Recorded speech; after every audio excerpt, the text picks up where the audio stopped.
Bonjour, ici Gilles pour actualité-dvd.com et DVD French Only et je vous parle du DVD du volume 1 de la saison 2 de l'émission Kaboom qui est distribué par TVA Film.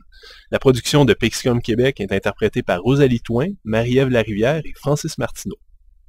Après que l'informe Ryu se soit retrouvé réduit à sa plus simple expression, M'Belena reprend le contrôle du quartier général des Crashmal, ce qui a tendance à énerver sérieusement Yak, qui se demande où est son père.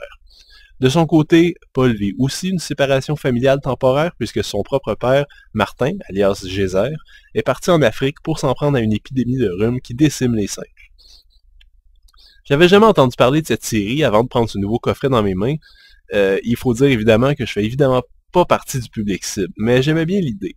Enfin, des super-héros 100% québécois, et je parle de ceux avec des super pouvoirs, donc pas des super-héros comme le super espion X13, évidemment, malgré tout le respect que je lui dois.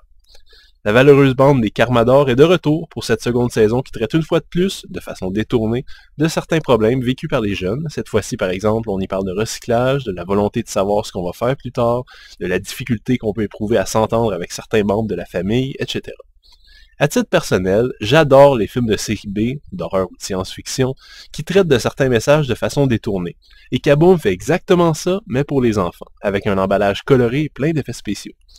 J'ai jamais eu l'impression que la morale était enfoncée de force dans la gorge des enfants, comme c'est souvent le cas avec les émissions jeunesse. On en parle sans s'y attarder davantage, ce qui permet aux jeunes de s'identifier un peu plus aux nombreux héros de la télésérie.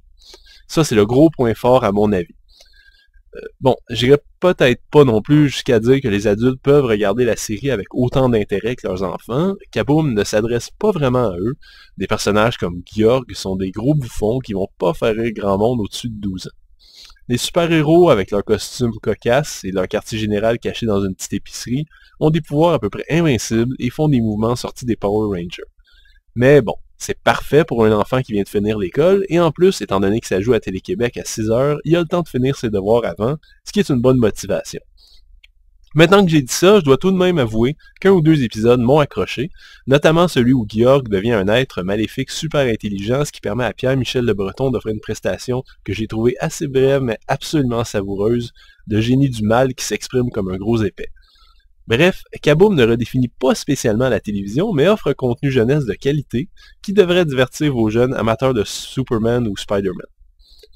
Ce DVD contient les 8 premiers épisodes de la deuxième saison, présentés en 1:78 anamorphique avec une piste audio française 2.0 stéréo sans sous-titres. Et malheureusement, pas de bonus non plus.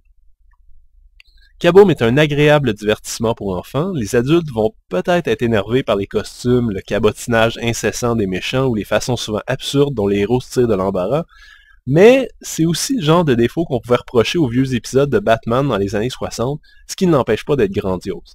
Il manque à Kaboom peut-être un certain sens du second degré pour atteindre ce sommet de la télévision, mais en attendant, la série interpelle directement les jeunes, et ce de bien belle façon, sans les sous-estimer. C'était Gilles, merci, bon visionnement.